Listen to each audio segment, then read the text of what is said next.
esta sí queremos darle la bienvenida a nuestro ponente del día de hoy. Entonces aquí queremos presentarles a Luis Fernando Guarín. Luis Fernando, de verdad, muchísimas gracias por aceptar esta invitación. Luis Fernando nos acompaña hoy desde Uruguay y es una persona que perteneciente a la Red Nuclear Colombiana, como investigador y docente especializado en aplicaciones de la energía nuclear. Ustedes ya van a ver con su presentación su amplio conocimiento. Ha trabajado en temas relacionados como modelización de reactores, protección radiológica y desarrollo de técnicas avanzadas, así como análisis de gamas instantáneos de activación neurológica. Esto suena muy sofisticado para todos nosotros, pero súper interesante. Y sigue trabajando, pues cuenta con más de 8 años en experiencia en reactores nucleares, enseñanza de carreras de grado y posgrado en ingeniería nuclear, regulación y fiscalización de aplicaciones y radiaciones ionizantes. Es doctorando en ingeniería nuclear, máster en simulación molecular, especialista en aplicaciones de energía nuclear y compartíamos y hablábamos en estos días que compartimos nuestra formación base, que es ingeniería química, pero él es además ingeniero de petróleos de la Universidad Nacional de Colombia. Es como pueden ver, es una persona con amplios conocimientos y experiencia. Y pues, Luis Fernando, a ti y a todas las personas de la red colombiana, en la red nuclear colombiana, que han sido tan generosos, agradecerles muy especialmente sus espacios y darte la bienvenida muy especial a este espacio. Ahí dice, si quieres, quitamos esa no, no da, y le damos paso a Luis y a todo el equipo de energía. Recuerden que dentro de 8 días tenemos una nueva charla, dentro de 15 días tenemos una nueva charla.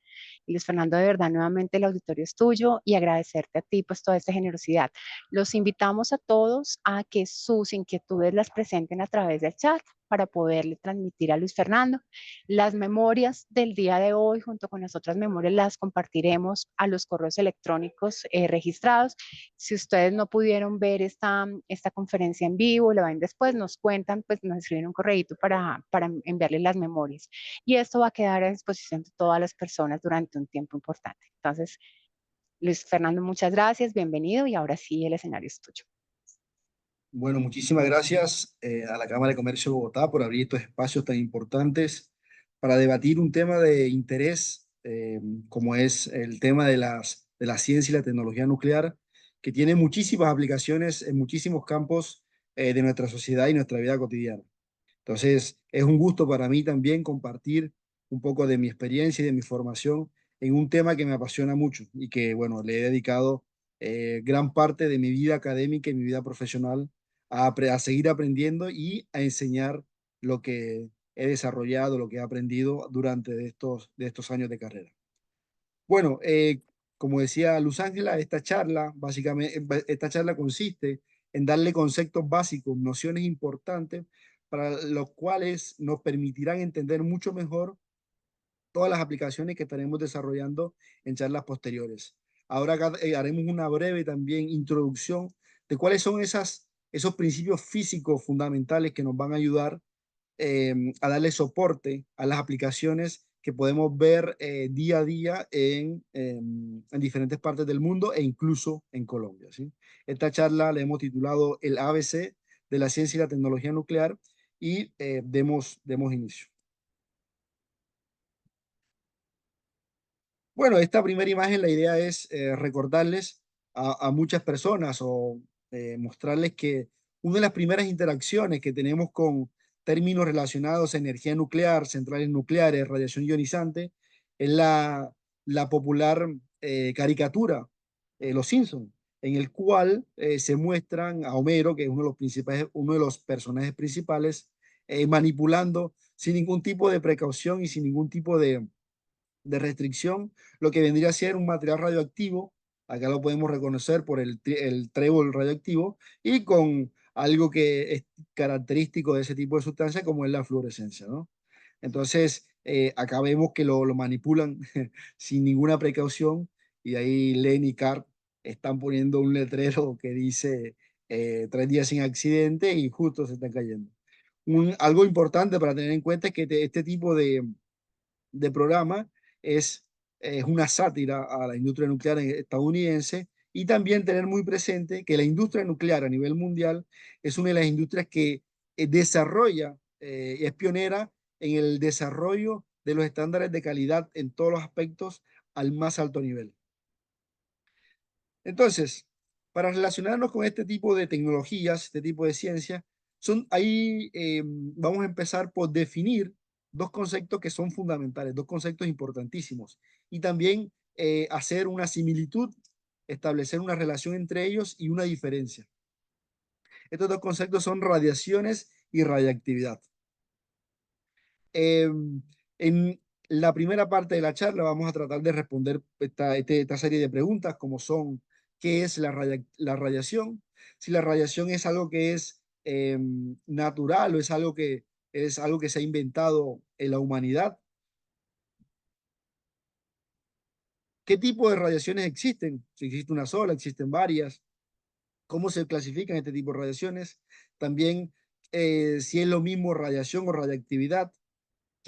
Definir qué es eso de radiactividad, si la tenemos en contacto, si todo material radioactivo emite radiación o no. Estaremos viendo a ver la forma de registrar, de cuantificar y por supuesto de detectar la radiación y relacionarla con la radiactividad. Bueno, para responder este tipo de preguntas, lo primero que podemos estudiar o observar es el denominado o la clasificación de la radiación, que es algo que es conocido para los que hemos estudiado algún curso de ciencias básicas o física o ingeniería, que es el espectro electromagnético. En este dibujo se muestran casi que todos los tipos de radiación que podemos encontrar en la naturaleza.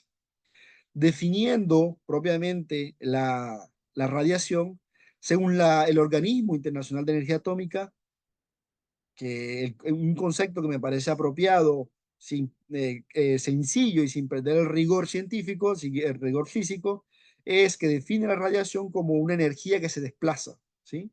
Y este tipo de energía, esta, esta, este tipo de energía puede tener una forma ondulatoria o una forma corpuscular, es decir, un conjunto de partículas.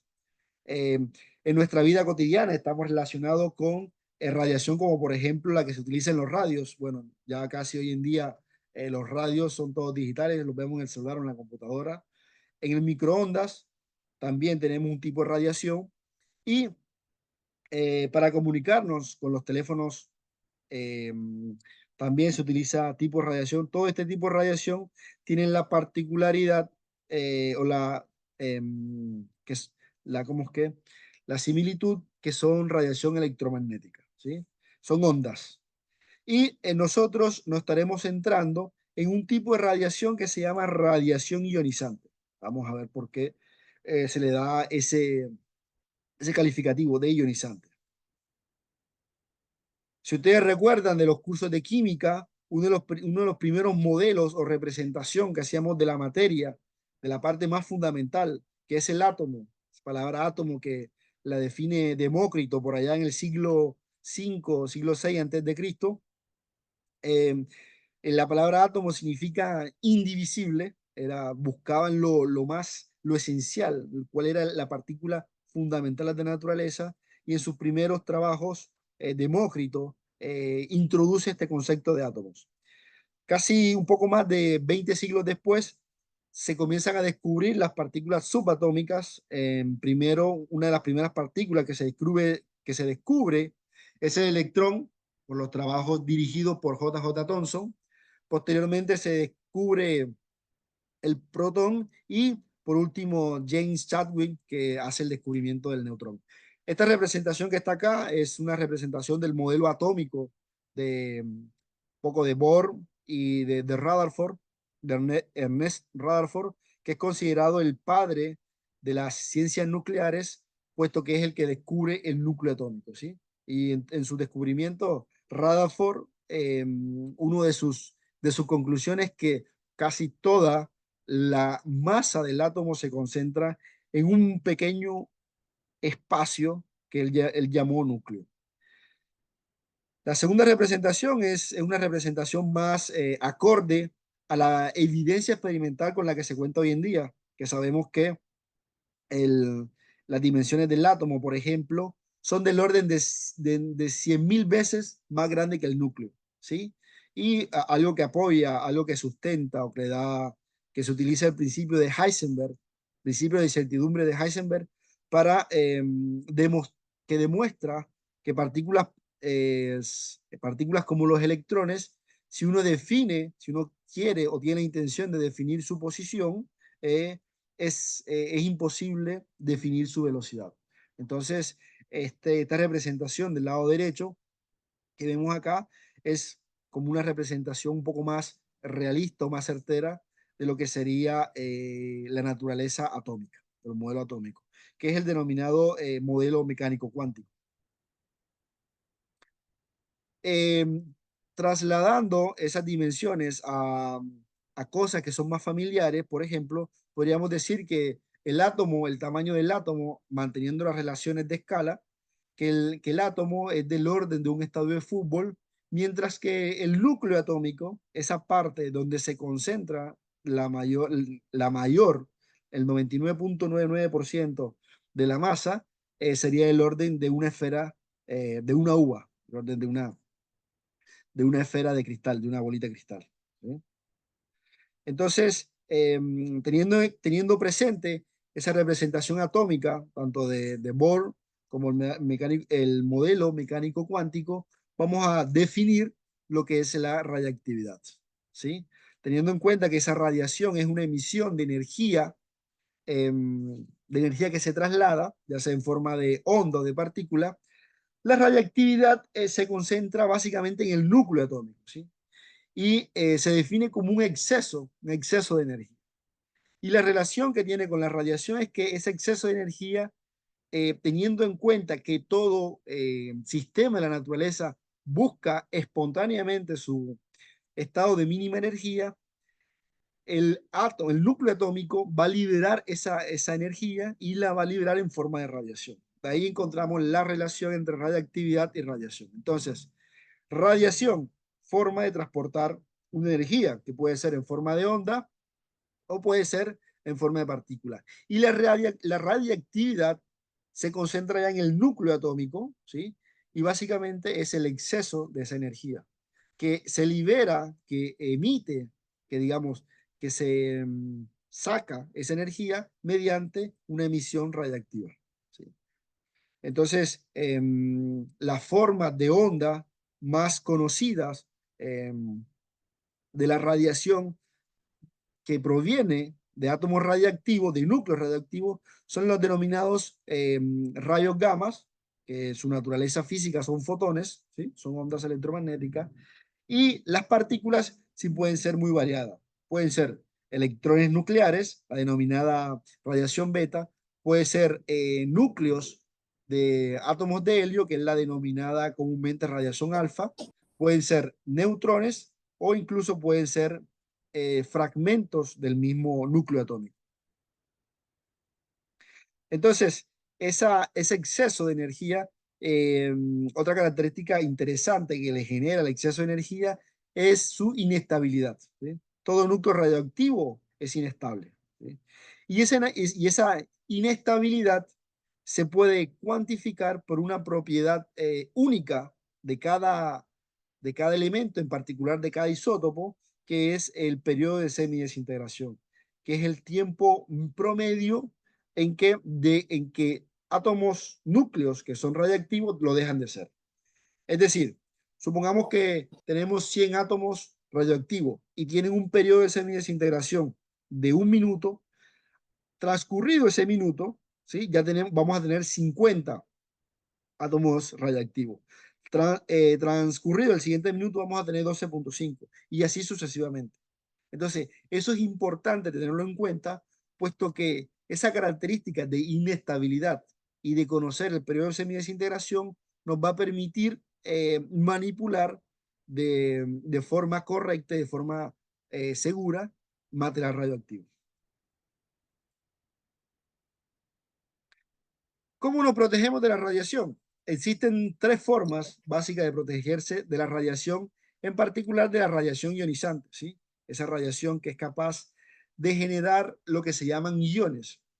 Si tenemos presente este núcleo, el modelo atómico de Bohr que mostraba los electrones a la periferia del núcleo, esa radiación es capaz de sacar un electrón de los orbitales y ese proceso genera que el núcleo sea químicamente inestable, ¿sí? Y esa inestabilidad va a generar que va a generar más interacciones con átomos que están a su alrededor. Y esa interacción se puede, dependiendo de la aplicación que se le dé, puede ser beneficiosa o perjudicial, por ejemplo, para los seres vivos. Entonces, para protegernos de la radiación alfa, que son núcleos de helio, con el mero hecho de interponer un papel con el punto, con el sistema que queremos blindar, que queremos proteger, es suficiente. O incluso con la capa de la piel muerta que tenemos en nuestro cuerpo es suficiente para detener la radiación alfa. La radiación beta es un poquito más penetrante, ¿sí? Estas dos tienen la particularidad que son radiación corpuscular, es decir, son conjunto de partículas, y para detener o para blindarse de la radiación beta, se puede utilizar aluminio o materiales de plástico, ¿no? Ya otro tipo de radiación, de las más comunes que uno suele encontrar, es la radiación gamma o fotones o radiación electromagnética, que se requiere de utilizar elementos de alto número atómico, como son el plomo, que es el más común, o el bismuto, para detener, para atenuar, sería la palabra correcta, ese tipo de radiación. Las partículas corpusculares se pueden detener completamente, mientras que la atenuación o la detención de la radiación gamma electromagnética es de forma exponencial. Es decir, que por más espesor que coloquemos, algo siempre se va a filtrar, pero en general, cuando colocamos un espesor lo suficientemente grande, la cantidad de radiación ionizante que se puede eh, pasar la barrera es significante. No generan ningún riesgo para los seres vivos, en particular para los humanos. Otra forma de protegerse de la radiación es con la distancia. Cuando son fuentes puntuales, o uno la puede considerar puntuales, cada vez que uno se aleja, esa relación o la cantidad de radiación ionizante que vas a recibir va a disminuir con 1 sobre el inverso de la distancia al cuadrado. Es decir, si tú estando a 1 metro recibes 100 unidades de radiación, ya estando a 2 metros vas a recibir un cuarto, estando a 3 metros vas a recibir un noveno y así sucesivamente.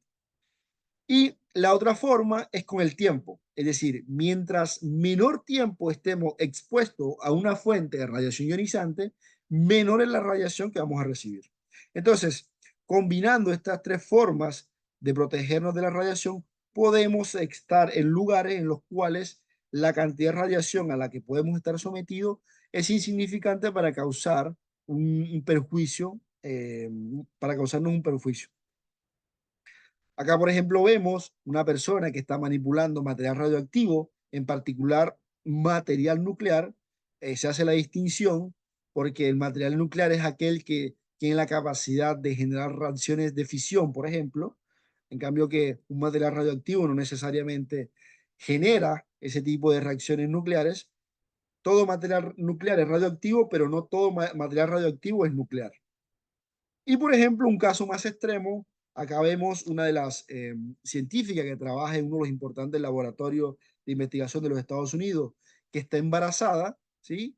Eh, es experta en temas de energía nuclear y ella sabe que aunque está embarazada, que su bebé no corre un riesgo ante la presencia de material radioactivo, que ese material radioactivo está debidamente blindado, ¿sí? Con materiales apropiados, para que la cantidad de radiación que esté en esta parte, además de la radiación natural, porque estamos en un mundo naturalmente radioactivo, es insignificante para causar un detrimento, un daño en su feto, ¿sí? Entonces, ya eso nos da una pauta que cuando se hacen las cosas correctamente, con las medidas de ingeniería, con la tecnología apropiada, no vamos a sobreexponernos a un riesgo a un detrimento de nuestra salud.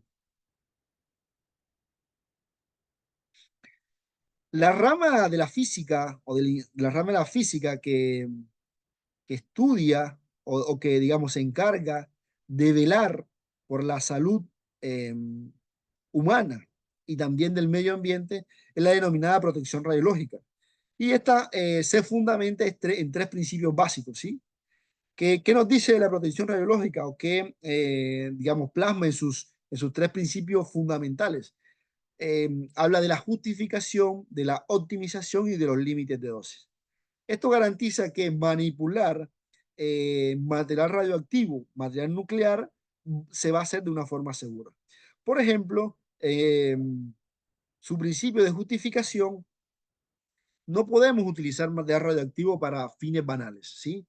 El beneficio que te debe dar o te debe brindar la utilización de material radioactivo, material nuclear, tiene que ser muchísimo más que el detrimento que te puede llegar a generar, ¿sí? Eso es fundamental. Anteriormente, en los primeros años, cuando se estaba explorando y estudiando y conocer al máximo los efectos positivos y nocivos de la radiación ionizante, se utilizaba incluso como un material cosmético y le dieron un montón de usos que hoy en día es inadmisible. Ninguna legislación, ningún país, ningún estado va a permitir utilizar la radiación ionizante para ese tipo de fines. Entonces, ¿lo utilizamos para qué?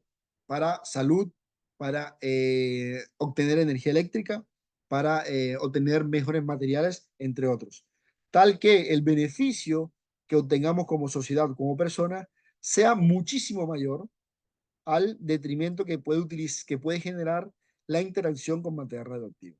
El siguiente principio de la protección radiológica es la optimización. Es decir, que tú vas a tomar las medidas necesarias partiendo de las tres formas que mencionaba anteriormente de protegerse, que es con los blindajes, con la distancia y con el tiempo de exposición, para que cuando vayas a realizar una tarea con material radioactivo, material nuclear, la dosis, la cantidad de radiación ionizante que vayas a recibir sea tan baja como sea razonablemente alcanzable, teniendo en cuenta condiciones económicas y ambientales, ¿sí? Entonces, eso es importantísimo. Y lo otro es, se establecen unos límites de dosis que se sabe que cuando se trabaja por debajo de eso, o incluso un poco levemente sobre esos límites, se va a estar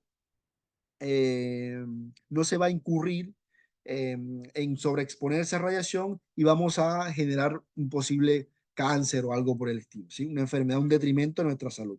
Entonces, los tres principios básicos en los cuales nos fundamentamos para la utilización de radiación ionizante y de material nuclear es la justificación, detrimento, beneficio mayor al detrimento, optimización, recibir la menor cantidad de radiación ionizante posible y los límites de dosis, que por ejemplo, para los trabajadores ocupacionalmente expuestos a radiación ionizante, ¿sí?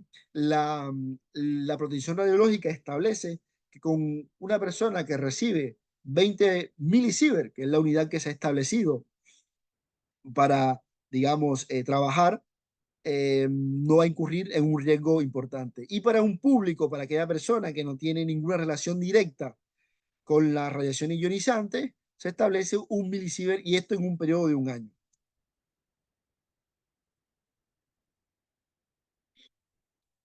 Hay una persona que se llama Alfredo García, español, que es operador de una central nuclear, la central de ASCO.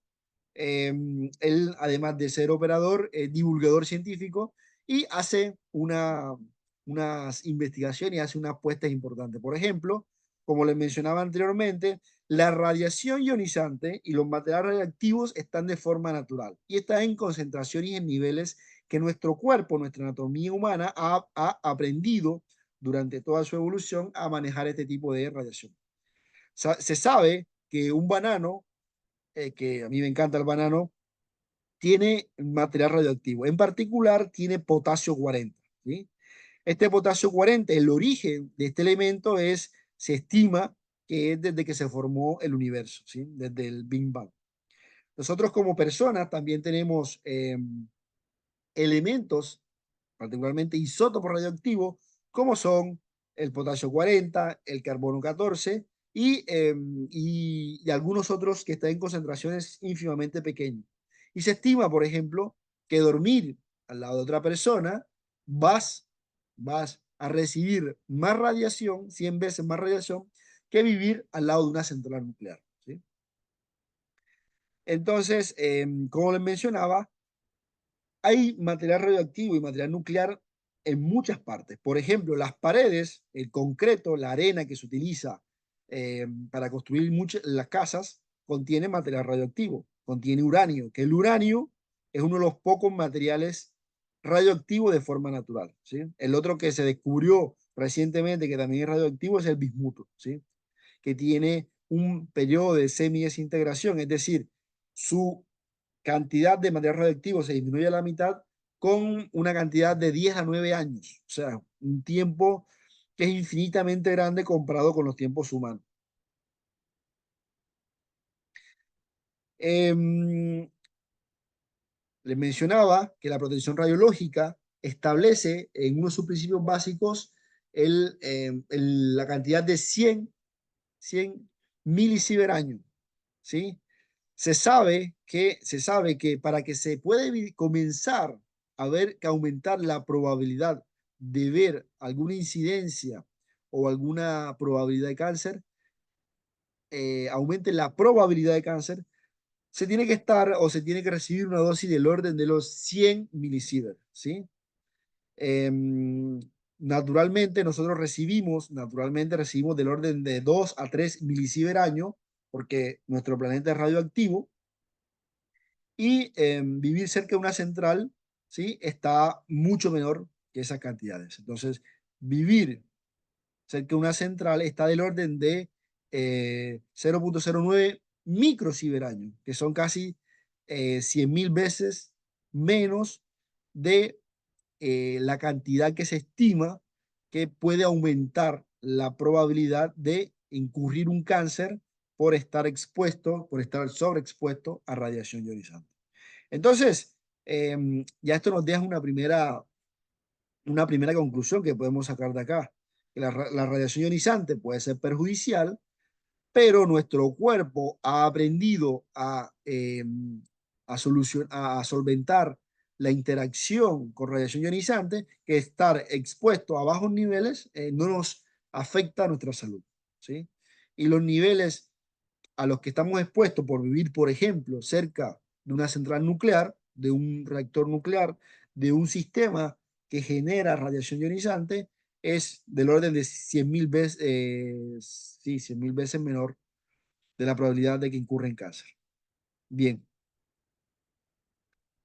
Ahora, entrando al tema, un tema un poquito más interesante, menos familiar, y que es la reacción nuclear por excelencia que se da en las centrales nucleares, es la fisión nuclear. Que básicamente la fisión nuclear consiste en el rompimiento, ¿sí? De átomos muy pesados, en particular del isótopo de uranio 235, que este átomo tiene la particularidad de, por el mero hecho de juntarse con un neutrón, ¿sí? Se genera una radiactividad muy alta, es decir, un exceso de energía, que la forma de radiación que emite es generar ese rompimiento en dos, ¿sí?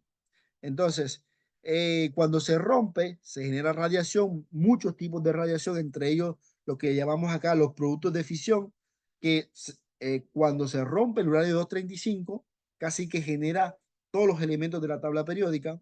Para ejemplificar, por ejemplo, acá mostramos que el rompimiento del uranio 235 genera bario y criptón, y adicionalmente va a generar más neutrones para que estos neutrones incidan nuevamente en el uranio, en otros átomos del uranio 235 y continúe con lo que se denomina una reacción en cadena, ¿sí?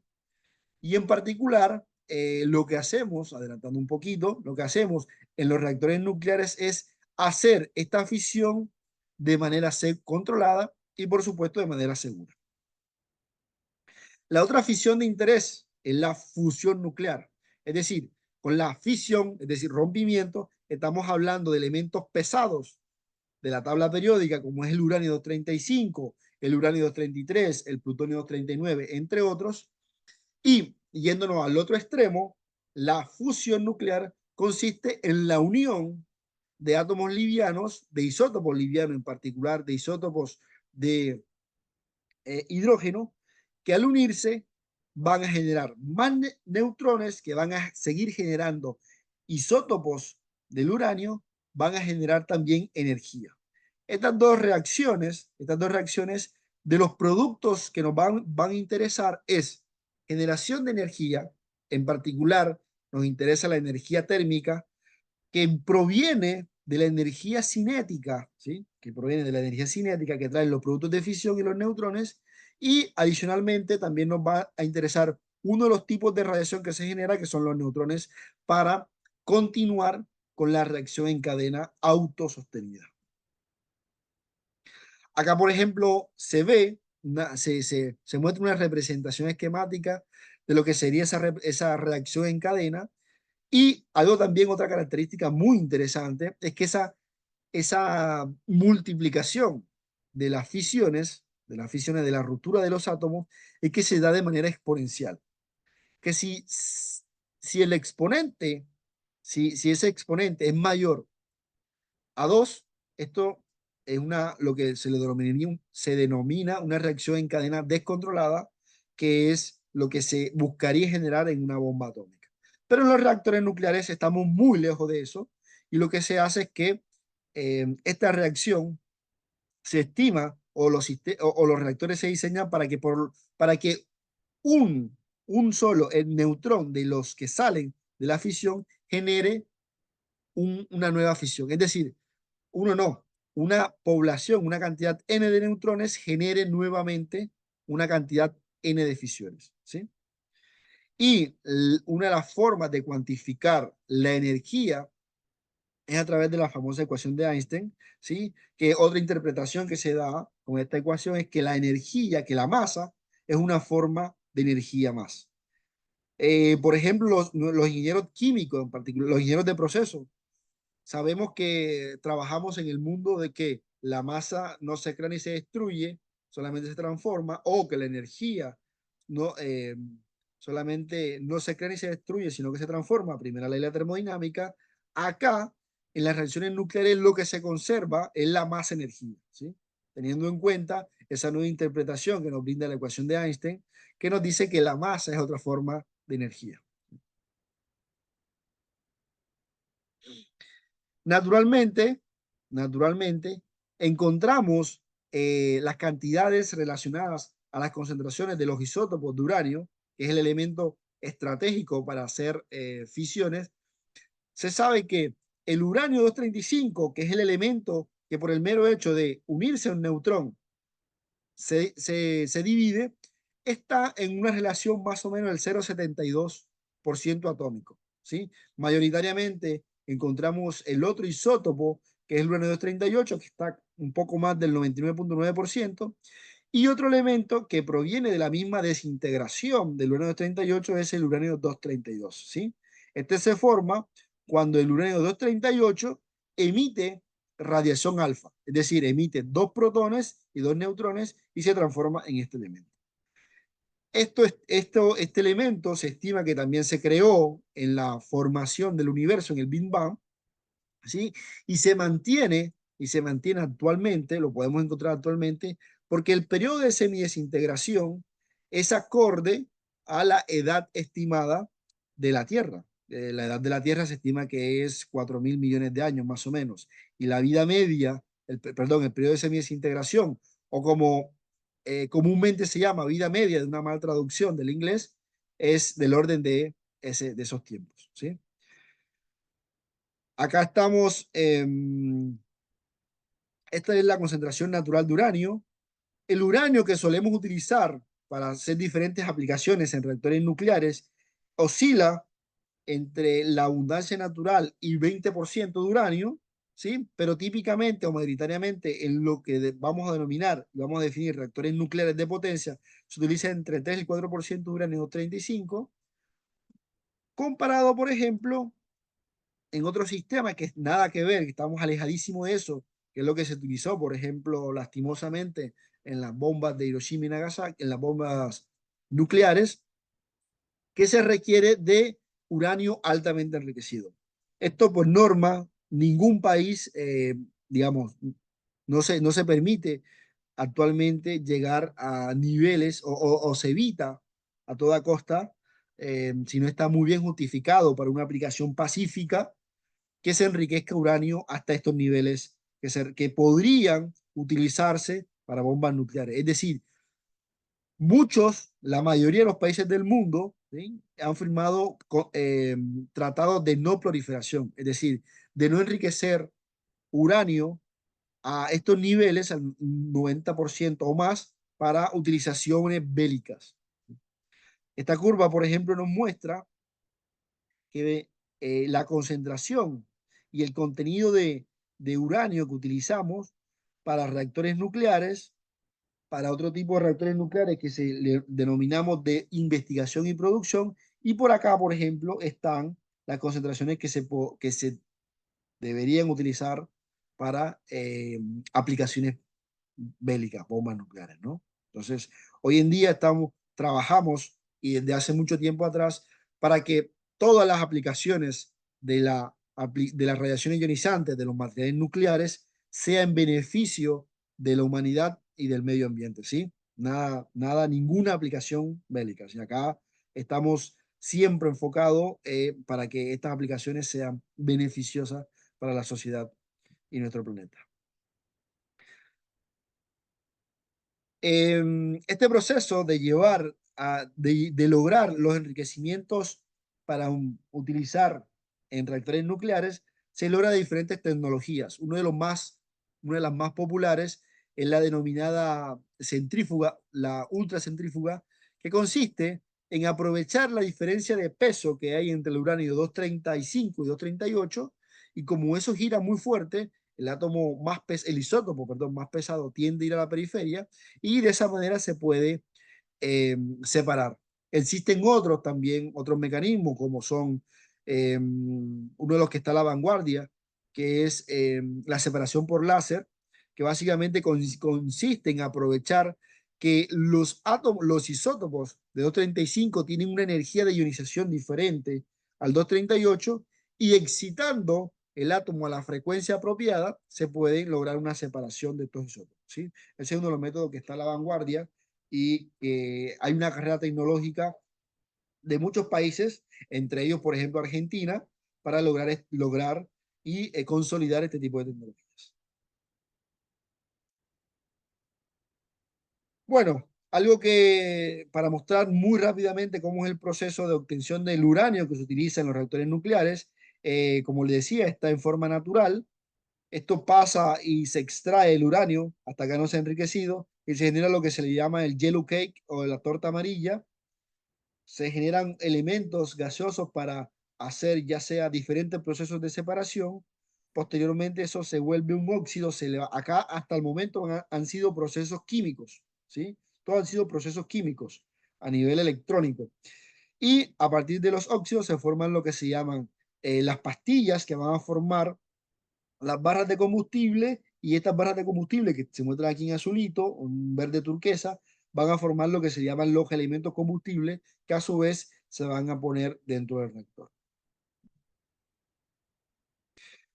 Recordando un poquito de dónde viene esta energía, y teniendo presente la ecuación de Einstein, que acá lo que se conserva es la masa energía, cuando sumamos las masas de una reacción nuclear, como va a ser la fisión del uranio 35 con el neutrón, haciendo una cuenta muy rápida, muy sencilla de lo que son las masas, se estima que por cada fisión, por cada isótopo que se divide, se obtienen alrededor de 200 electronvolt, perdón, 200 megaelectronvolt, ¿sí?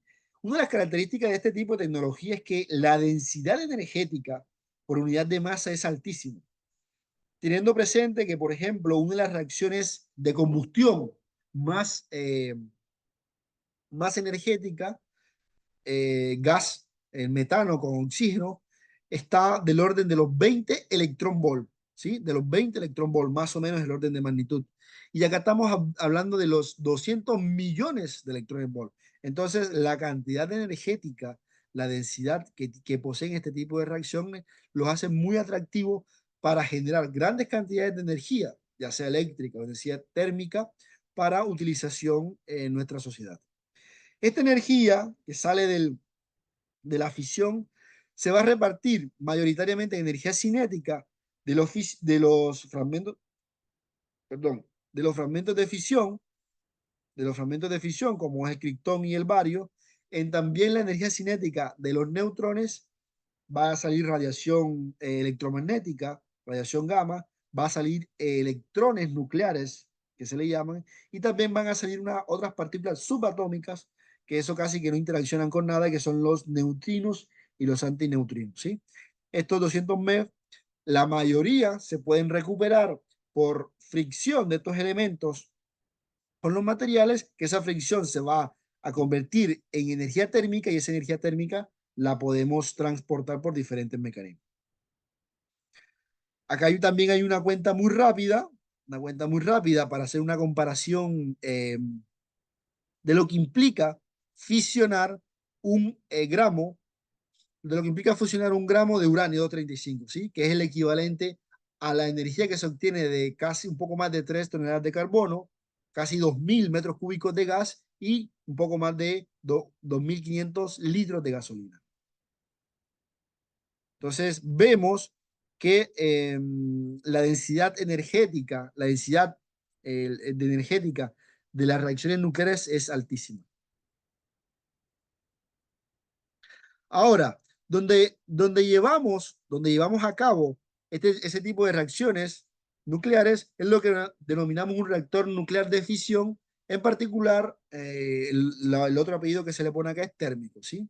Y una definición formal de este tipo de sistema que es donde se da de forma segura, controlada y autosostenida reacciones que dividen que dividen los núcleos de isótopos como uranio 233, uranio 35 y plutonio, ¿sí? Acá se observa, por ejemplo, que estos elementos, estos isótopos, se disponen en las denominadas barras de control, ¿sí?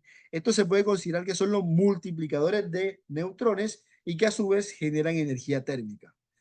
Para contrarrestar esa multiplicación de los neutrones y controlar la reacción a nuestro criterio, utilizamos unos elementos que componen lo que se llaman las barras de control. A diferencia de los isótopos multiplicadores de neutrones, las barras de control se componen de elementos que absorben, que se podrían decir que son eliminadores, ¿sí?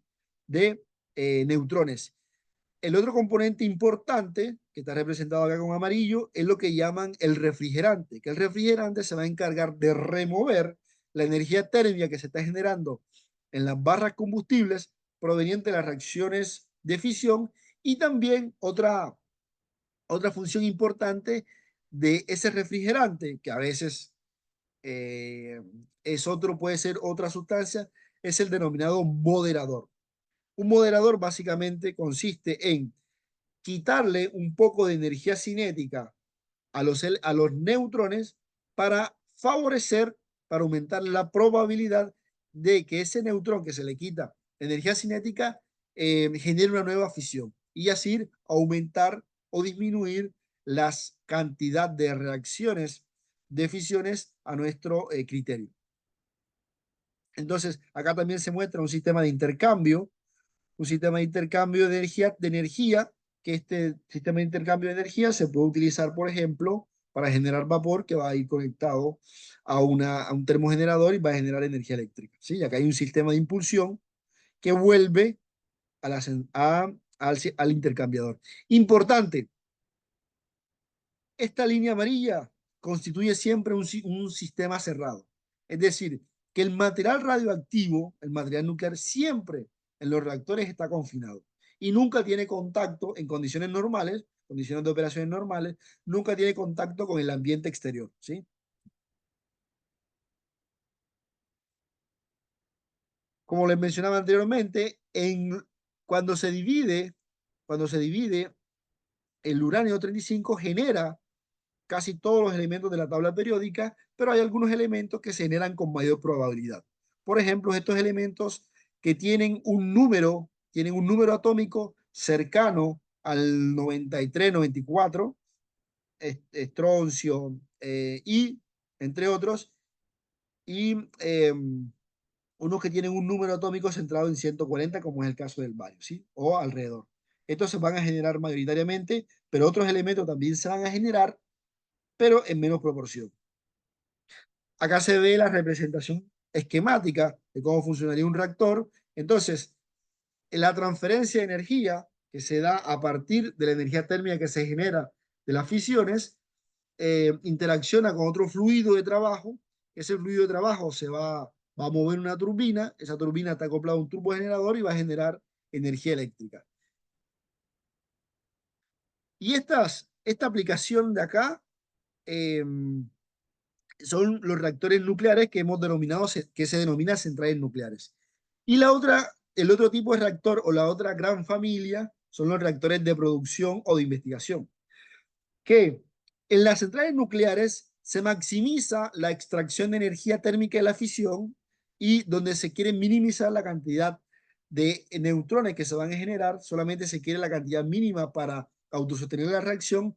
En cambio, que en un reactor nuclear de producción y de investigación se va a minimizar la cantidad de energía térmica y se va a maximizar la cantidad de neutrones. Entonces, acá vamos a diseñar los reactores para que operen a altas temperaturas para maximizar la eficiencia térmica, ¿sí?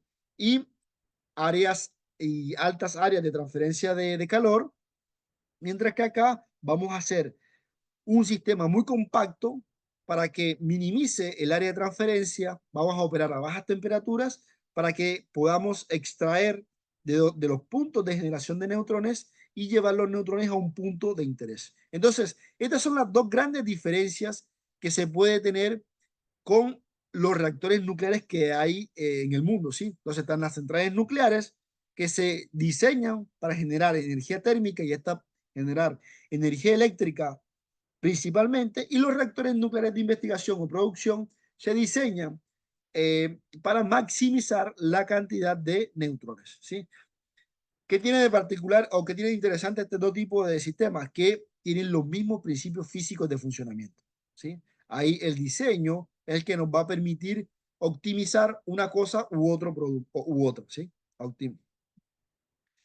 Entonces, enfocándonos ahora en centrales nucleares, ¿cuáles son características generales de las centrales nucleares? Es decir, ese tipo de reactores nucleares que maximizan la extracción de energía térmica son construidos principalmente para generar energía eléctrica. La energía térmica se utilizan también para generar energía térmica, un concepto que está muy de moda ahora y que están trabajando mucho, que es la cogeneración. Es decir, son este tipo de reactores que te dan energía eléctrica y te dan energía térmica para diferentes aplicaciones. Tienen un factor de disponibilidad muy alto, los reactores nucleares. Es decir, el 95% eh, de su vida útil están operando y están generando energía eléctrica, ¿sí? Y esa generación de energía eléctrica es indiferente de las condiciones climáticas o ambientales, como son, por ejemplo, otro tipo de tecnología, como la solar, que depende de que haya sol, o la eólica, para que haya una velocidad de viento adecuada para generar energía eléctrica. Este tipo de energía eléctrica que se obtiene de las centrales constituye lo que se llama energía firme, una energía de base, ¿sí? Algunas centrales, además de producir energía eléctrica y térmica, se utilizan para producir radioisótopos de interés industrial. Como les decía, se operan a altas temperaturas con altas áreas de transferencia de calor, altas áreas superficiales para maximizar la transferencia de calor. El uranio que utilizan en general es entre 3 y 4% y algunas, los nuevos diseños, tienden a utilizar uranio enriquecido hasta el 15 o 20%. Muchas de esas centrales utilizan el agua para remover la energía térmica y algo interesante de este tipo de sistemas es una industria que desarrolla y aplica los estándares de calidad más altos que uno se puede encontrar, ¿sí? Hoy en día son sistemas muy seguros, son extremadamente seguros y son ambientalmente sostenibles. Una característica interesante de este tipo de sistemas es que se ha notado a lo largo de la historia que en los lugares donde se emplazan este tipo de sistemas aumenta considerablemente la calidad de vida de las personas, ¿sí? Entonces, además de todos los aspectos tecnológicos y técnicos, también genera una mejora en las condiciones socioambientales, socioeconómicas de los lugares de emplazamiento. Bueno, un poquito más rápido. A ver. Se estiman que hay diferentes generaciones de reactores. La generación uno fueron los primeros prototipos, los primeros diseños, las primeras construcciones. La mayoría de los reactores que están operando hoy en día, que ya se está por terminar su vida útil, son los denominados centrales nucleares de generación 2, ¿sí? Que se construyeron a partir de los 70 y una vida útil típica de una central nuclear es entre 40 y 60 años.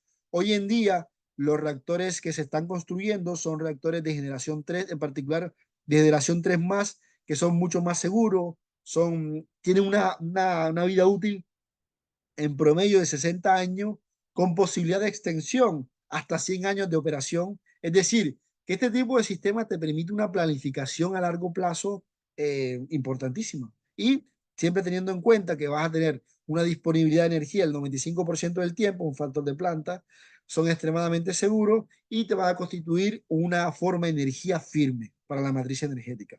Y en el futuro se está trabajando para que este tipo de reactores sean aún más seguros y mucho más competitivos desde el punto de vista económico.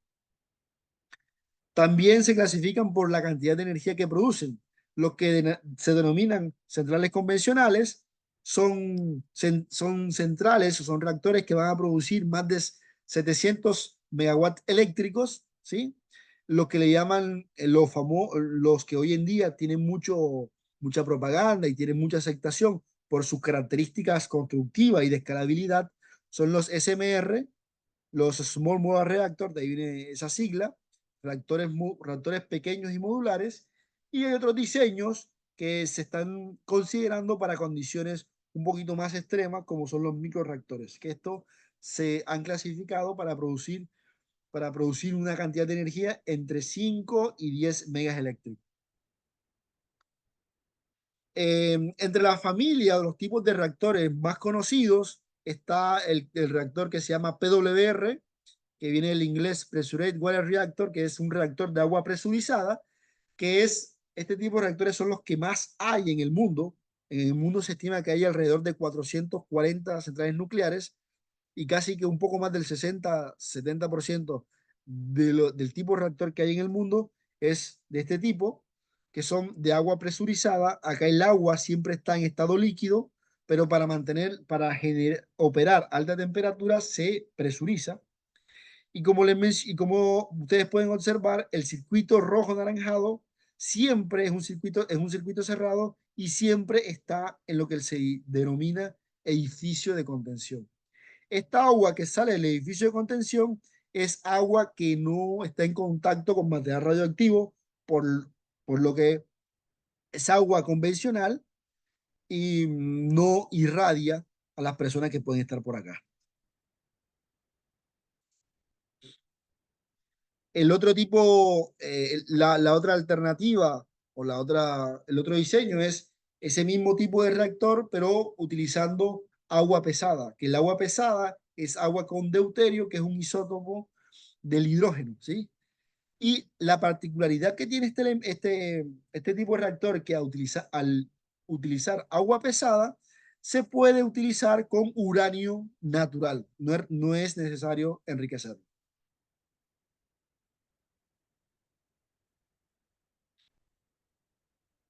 Este tipo de reactores, por ejemplo, son los que están en Argentina, en India, Canadá, y también se les conoce como Candú, que fue la empresa que los diseñó inicialmente.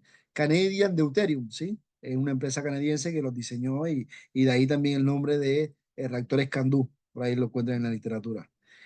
El otro tipo de reactores de centrales nucleares que está muy extendido, como los que estaban en Japón, son los de reactores en agua en ebullición, o BWR, los Boiling Water Reactor.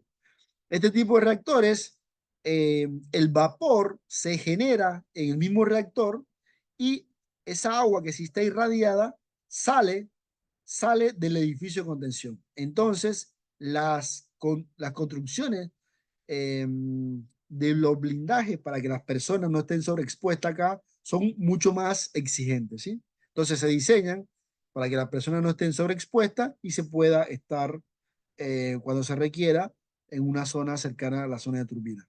Entonces, el vapor se genera en el mismo reactor, en los PWR o los PHWR, el vapor que iba a la turbina se generaba en un intercambiador de calor diferente.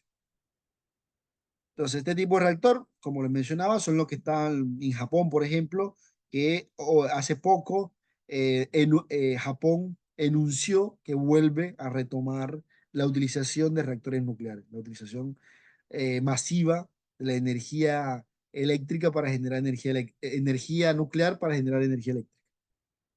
Otro tipo de reactores muy conocidos son los refrigerados por gas, ¿sí? Que estos tienen una alta eficiencia térmica al hecho de operar por gas. Se pueden operar a muy altas temperaturas y lo que hace el papel de moderador acá, el que le quita la energía a los neutrones para facilitar la siguiente fisión, se utiliza el grafito, ¿sí? Este tipo de reactores era el que había, por ejemplo, en Chernobyl, ¿sí? Que hoy en día los diseños están corregidos para que sean muy seguros.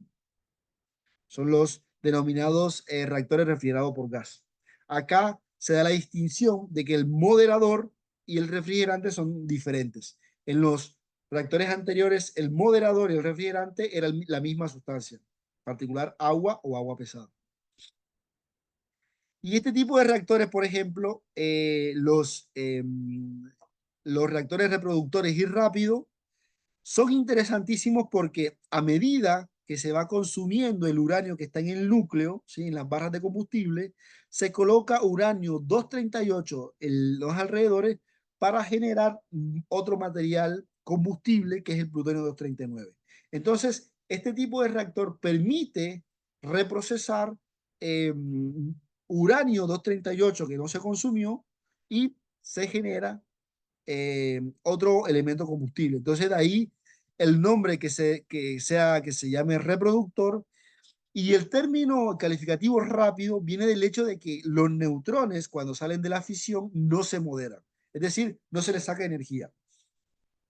Entonces, una, una representación esquemática de lo que es la planta es un reactor, por ejemplo, refrigerado con metal líquido, que el metal no modera, no le quita energía a los neutrones y se requiere que los neutrones sean energéticos para realizar la reacción nuclear de transformación del uranio 238 en plutonio 239. Y ese plutonio 239 después se pone en las barras de combustible, ¿sí? Y se forma lo que se llaman combustibles MOX, combustible de mezcla de óxidos. Bueno, ya estamos casi terminando.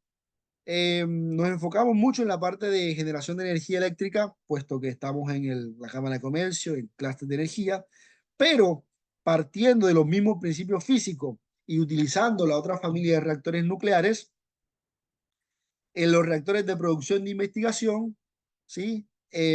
Vamos a ver otras aplicaciones que atienden a necesidades importantes, por ejemplo, que se requieren en nuestro país. Una amplificación de la vista de este tipo de reactores es, si ustedes ven, este tipo de diseño se llama de piscina o pileta abierta. Las personas pueden estar por acá arriba. El tamaño del núcleo de este tipo de reactores es del orden de 1 metro cúbico, comparado con el tamaño del núcleo de un reactor de una central nuclear, que es del orden de 20 metros cúbicos, un poco más. Acá son núcleos muy compactos, ¿sí? Con un enriquecimiento del orden de 20%. Esto permite tener los neutrones en una parte que nos favorece. Entonces, este núcleo está formado por lo que se llaman los elementos combustibles y uno de los diseños más utilizados en este tipo de reactores es tipo placa, ¿sí? Que estas placas están formadas como un tipo sanduchito, donde se utiliza aluminio para recubrir o para envainar el material radioactivo, el uranio, que vendría siendo el queso o el fiambre del sanduchito, ¿sí? Que es el que se dispone acá, en estas placas de combustible.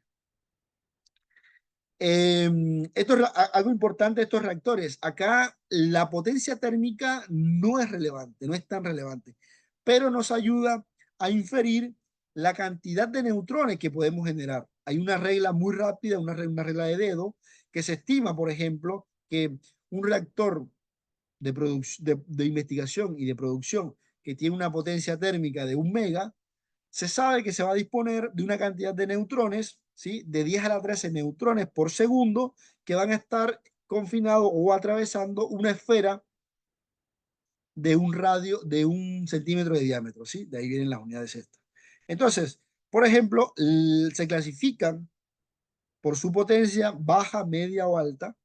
Estos reactores de baja se utilizan generalmente para enseñanza, puesto que utilizan los mismos principios físicos que una gran central nuclear. Acá vemos las fotos de nuestro querido reactor IA, que está en Bogotá. Es un reactor que hace poquito cumplió 60 años, o más de 60 años, sí. Eh, este reactor es en el reactor que he venido trabajando durante muchos años, que es el RA6, que está en Bariloche. Y este reactor que está acá es el reactor de el OPAL, que está en Australia, y provee los radiofármacos para el diagnóstico y tratamiento de cáncer de toda Oceanía, ¿sí? Entonces, el reactor de Colombia, por ejemplo, tiene 20 kilowatts, o sea, 0.02 megawatts. Ustedes, a partir de esa información, ya pueden estimar de cuántos neutrones pueden utilizar para hacer diferentes experimentos o producir diferentes elementos, ¿sí? Entonces, se ha medido, se ha corroborado que el flujo neutrónico disponible en el IAN es del orden de 10 a la 11, acorde a su potencia y acorde a esta regla a esta regla de dedo. ¿Sí? Bueno, algo interesante de este tipo de reactores, si ustedes observan acá en el reactor de Opal, una de las cosas que nos puede preocupar en Colombia es que sea un atentado, un sabotaje de la instalación. Este reactor está diseñado contra accidentes aéreos. Aguanta el impacto de un avión sin que esté afectada la integridad del material nuclear del reactor, ¿sí? Entonces, para que ustedes dimensionen un poco los niveles de seguridad física con lo que se emplean y se utilizan este tipo de reactores.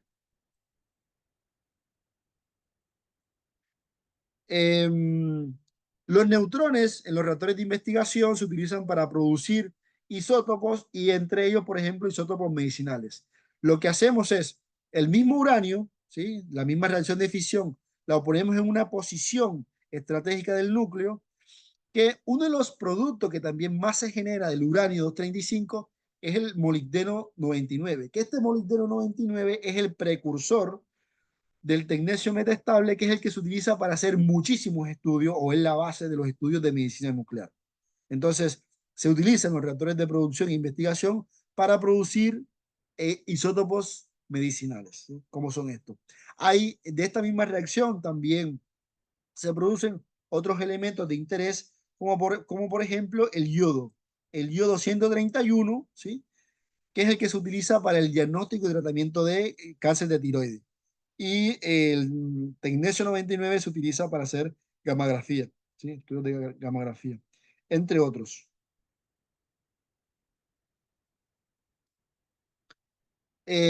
Una, una aplicación bien interesante que, por ejemplo, en el hemisferio sur, el único país que la desarrolla es Argentina, en el reactor R6, en el cual trabajo, es lo que se llama la terapia por captura neutrónica en boro.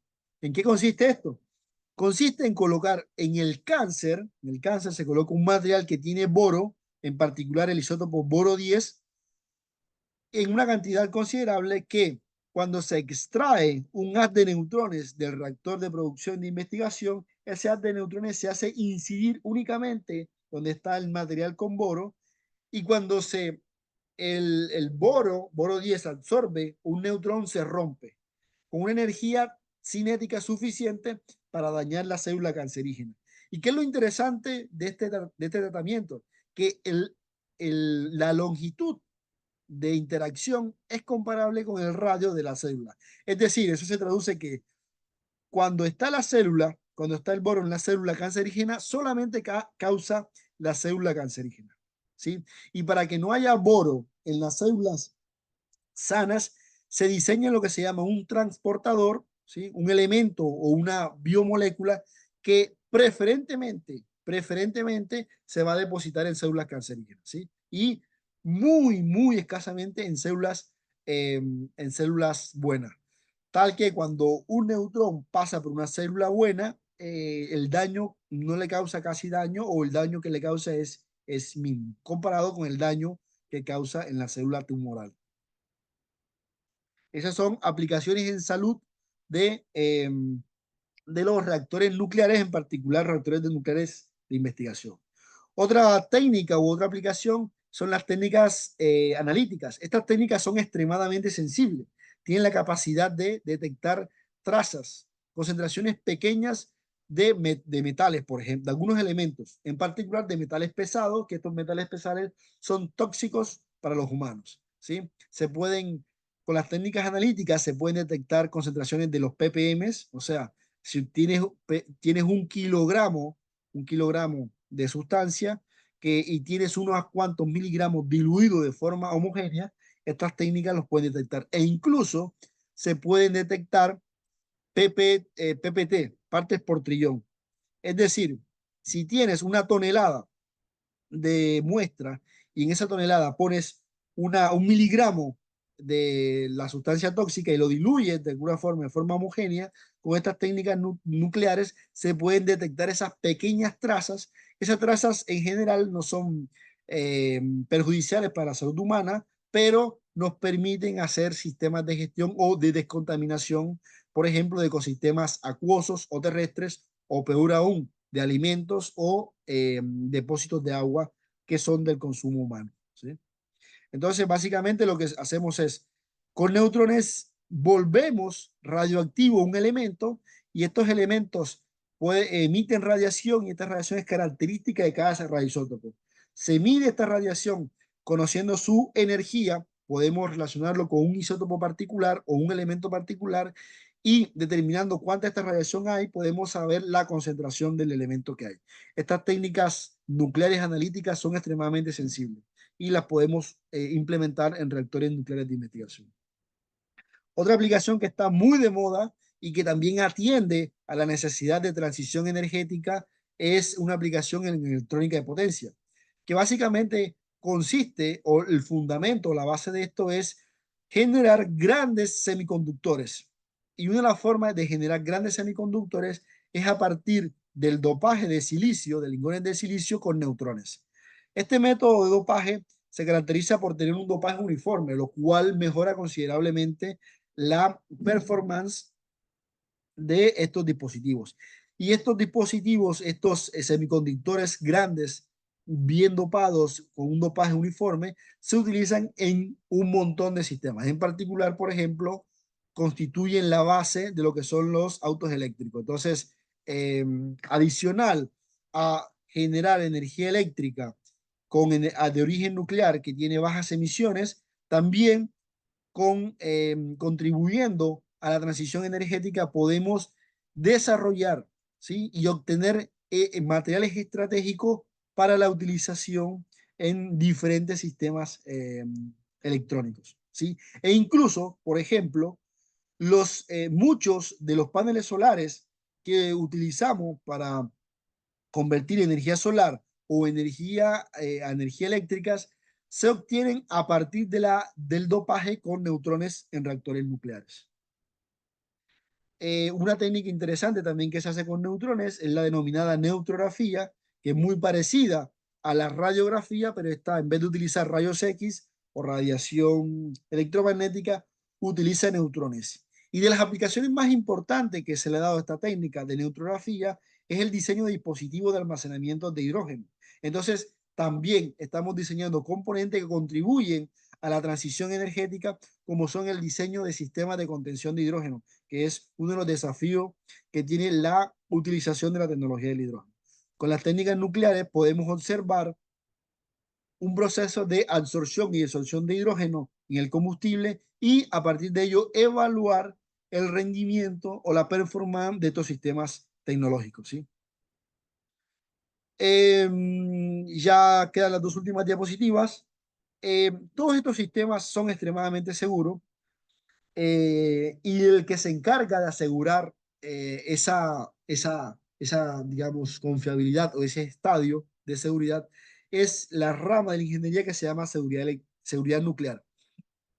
Que la seguridad nuclear, en el caso de los reactores nucleares, valga la redundancia, se basa también en tres funciones básicas, que son la extinción, es decir, eliminar la reacción de fisión, evitar que se sigan fisionando los núcleos, y eso se logra con diferentes mecanismos. Uno, introduciendo las barras de control, que se forman de esos elementos que son absorbentes de neutrónicos y cortan la reacción de fisión, la refrigeración, que es la remoción del calor que se genera de la fisión, y la contención, que es siempre mantener confinado, atrapado el material radioactivo y no se pueda salir, no pueda hacer contacto con las personas o con el medio ambiente y generar unos daños, puede generar una catástrofe, ¿sí?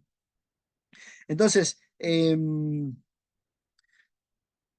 la seguridad nuclear siempre va a garantizar estos tres principios y algo que es interesante también de este tipo de tecnología es que para asegurar estas funciones siempre se utilizan sistemas que son redundantes y que son sistemas diversificados. Es decir, para lograr la extinción de la reacción de fisión, además de las barras de control, se utilizan otros sistemas como son, por ejemplo, los venenos neutrónicos, que es una inyección rápida de una sustancia al reactor para también extinguir la reacción. Y acá, en la refrigeración, además de contar con la refrigeración del circuito primario o la refrigeración en condiciones normales, se disponen de sistemas diferentes, ¿sí? Que te permiten, que te dan un tiempo adecuado para actuar ante una emergencia, un posible accidente nuclear o lo que se llama un evento iniciante, una acción que puede desencadenar en un accidente nuclear. Entonces, estos sistemas externos, adicionales, redundantes, que en general funcionan por lo que se llaman sistemas pasivos, es decir, para que actúen no necesitan de una alimentación externa de energía eléctrica, sino por diferentes principios físicos, como son, por ejemplo, gravedad, como son diferencias de presión, como son la compresión o el estiramiento de resortes entre ellos para accionar los sistemas de seguridad. Y los sistemas de contención básicamente son múltiples barreras con los cuales se está sometiendo al material radioactivo y material nuclear para que no llegue al ambiente. Y esas múltiples barreras o ese funcionamiento se logra con un principio que se llama defensa en profundidad, que establece una medida, además de las barreras físicas, una serie de barreras y de prácticas de ingeniería comprobada para que ante cualquier evento iniciante, es decir, evento que pueda llegar a terminar un accidente nuclear, no se dé. Entonces, con base en la seguridad nuclear, garantizando las tres funciones básicas, extinción de la reacción de fisión, refrigeración y contención, y adicionalmente aplicando el principio de defensa en profundidad, hoy en día se diseñan reactores que la probabilidad de que haya un accidente nuclear es 1 en 10 millones por reactor por año. Es decir, es una probabilidad extremadamente baja. Es una probabilidad de que te ganes la lotería, básicamente. De que te ganes la lotería, no, de que te ganes, sí, creo que son 10 loterías a la vez en simultáneo. Sí, es la estimación que se hace. Entonces, eh, se consideran muchas alternativas, muchas posibilidades de los posibles eventos iniciantes y se estudian con mucho detalle para garantizar que este tipo de sistemas se implemente de forma segura y de que no represente ningún riesgo para la humanidad o para nuestro planeta. En cuanto a la generación de residuos radiactivos, esta es la última diapositiva, acá ustedes ven una fotografía de la cantidad de residuos radioactivos que se han generado durante 20 años de operación en una central nuclear.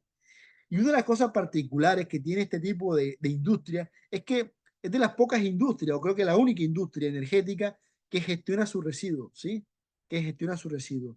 Y estos residuos se mantienen dentro de la central por un tiempo y después que han pasado cierto tiempo, ya hay tecnologías para garantizar que no van a estar en contacto con la naturaleza, como son los depósitos geológicos profundos, que garantizan la estanqueidad de por lo menos de 3.000 años de elementos radioactivos, donde el elemento o el desecho radioactivo que más se genera es el cesio 137, que tiene un periodo de, de semi-desintegración de 30 años, y garantizando que si se tienen almacenados 10 periodos de semi-desintegración, es decir, si garantizamos 300 años, ya este material ha desaparecido completamente su radioactividad. Este tipo de sistema garantiza 3.000 años. Entonces, esta es una de las tecnologías que se tiene hoy en día disponible para gestionar de forma segura eh, la poca cantidad de residuos radioactivos que se puede generar en una central nuclear. Y algo que es interesante, por ejemplo, en los 60 años de operación del reactor nuclear aquí en Colombia, en particular en los últimos 20 años, cuando hubo un cambio, una actualización, aún a la fecha no se ha generado residuos radioactivos. Y se estima que se ha consumido entre 3 y el 5% del uranio que tiene el reactor de Colombia durante casi 30 años de operación. Así que casi durante toda su vida útil, que se estima que es unos 40, 60 años más, ahí no se va a gastar todo el material nuclear que tiene el reactor y no se van a generar residuos radioactivos. Bueno, muchísimas gracias por la atención. Espero no aburrirlos, no haberlos aburrido tanto. Espero que haya sido de su agrado. Creo que me extendí un poco más de lo planeado y acá para responder las preguntas.